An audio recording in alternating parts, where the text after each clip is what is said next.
Welcome back to our channel where we bring you the best of recipe ideas for a healthy lifestyle. Today, we're excited to share with you a refreshing summer fruit salad recipe that's perfect for a midday snack or as a side dish for your next barbecue or party. This recipe is not only delicious but also packed with nutrients to keep you feeling great. Main body. Let's start by gathering all the ingredients we need for this salad. You will need fresh strawberries, blueberries, blackberries, kiwi, pineapple, mango, and watermelon. Make sure to wash all the fruits before you begin.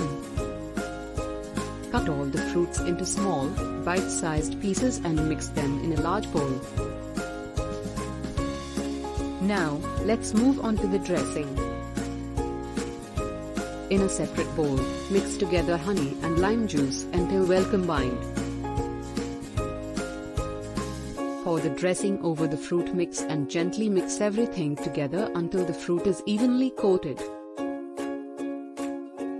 Finally, top the salad off with some fresh mint leaves for a burst of flavor and color. This fruit salad is a perfect snack or side dish during the hot summer months. It's light, refreshing, and packed with vitamins and antioxidants. You can also add nuts, seeds, or even some cheese for extra protein and flavor. Thank you for watching this video. We hope you enjoyed this summer fruit salad recipe. Don't forget to subscribe to our channel for more healthy and tasty recipe ideas. If you tried this recipe at home, let us know how it turned out in the comments below. Until next time, happy cooking!